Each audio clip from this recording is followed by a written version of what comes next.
Today I'd like to talk about the vision quest. In my last video I discussed a question about extreme spirituality or extreme spiritual practices that I've written about in the Unbound Soul. I don't personally consider them extreme, because again, what is extreme is really quite relevant to your comfort zone. But one of the most powerful ceremonies that I've been through, or what we could say is spiritually intentioned experiences that I've been through, what we would call the vision quest. And now the vision quest is a rite of passage, typically partaken at about age 13, and it's pretty consistent around the world. Most cultures had some form of vision quest, wherein one goes into nature alone, secludes themselves, usually without food or water for a certain period of days, with the intention of finding their life's purpose or having a vision that gives them some wisdom for their lives. I personally found this to be an extraordinarily valuable tool in my experience, and I've done multiple vision quests after my first. But I wanted to read a little bit of the vision quest process here. I wrote in the Unbound Soul, and I'll read an excerpt, take an excerpt from the Unbound Soul. It's just a part of the vision quest experience that you may find really resonates with your life, and the clarification that you can get through the vision quest. One of the first things that will occur, probably on day 1 or 2, will be what I'm going to describe here. And it's an invaluable experience to have. My first vision quest took place deep in the Pine Barrens, a flat, shady forest of pine, oak, and blueberry on the east coast of the United States. A group of more than 70 people from all over the country had assembled for questing. We spent a few days tenting there to be instructed on the vision quest process and to prepare our personal quest locations.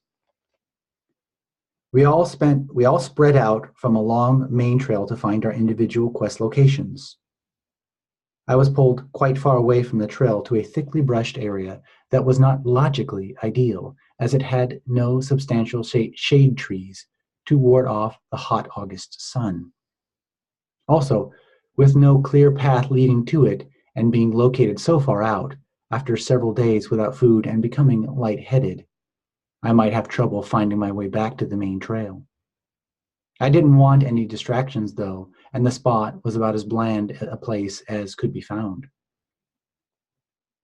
One of the quest helpers advised against this location due to its remoteness and rough terrain, but the feeling of rightness was so strong that I sided with the feeling, accepting whatever difficulties it might entail. I marked the center of my vision quest circle and then used a string connected to the center, pulled taut to walk around while scuffing the ground to mark the perimeter. Then I cleared out the brush and leaves from the circle. Finally, I dug a small hole a short distance from the circle to use as a latrine. I would spend the next 4 days and nights inside that larger circle, leaving only to use the latrine and to mark the main trail every morning, thus letting the vision quest helpers know all was well. This circle was to be my life. The first day of the vision quest proved exceedingly hot, with direct sun beating down on me relentlessly.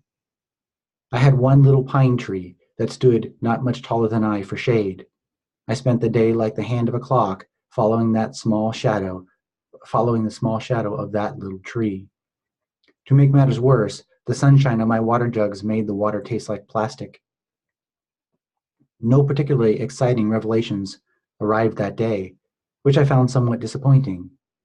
Nevertheless, almost all 20 of the pressing questions that I had prepared for myself were resolved by midday. Most of the things that I had thought were important turned out not to be, so the majority of my questions were rendered irrelevant. I realized that many of my priorities had been askew. With that insight, I had much less to worry about. That realization about priorities is what I was getting at. Much of the cognitive dissonance and mental noise that we experience in life is a result of false priorities or priorities that aren't truly meaningful to us. And sometimes we just need some time, concentrated time with ourselves with no distractions in an unfamiliar environment to bring out some clarity on our life's structure. Sometimes we just need to see our patterns repeatedly, and that's what happens in the vision quest is you're going to see your patterns repeatedly over and over in order to really start to notice how truly toxic some of these patterns and priorities are, some of these habits and addictions. And that allows for reprioritization. There might be a number of things that you do every day that really are not serving you or anyone, not in a way that is anything other than fulfilling an addiction or providing a distraction, but they're not an investment in your life. They're not an investment in joy. They're not an investment in meaningfulness. Instead, they're a distraction or a numbing agent to insulate us from our pain, or maybe the meaninglessness that we are feeling in our lives.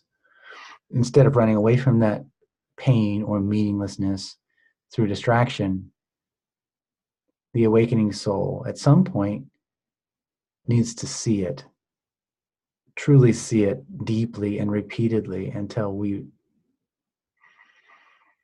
ready to transcend it. Usually sometime in day 1 or day 2, that process of prioritizing occurs, reprioritizing occurs. We see those malinvestments of our energy and we start to cut them out.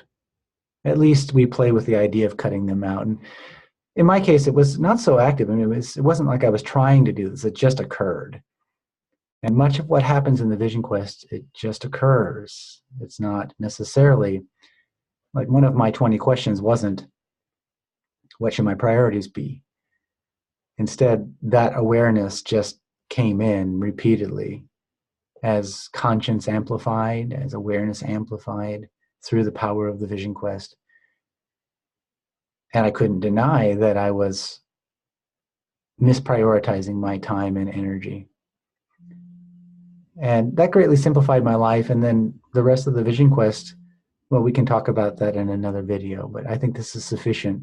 Those who are interested in Vision Quest and who have realized that their life maybe has been full of escapes or distractions, the Vision Quest may be something that, a tool that will be very powerful for your life. And if you feel drawn to it, visit www.richardhaight.net, HAIGHT.net.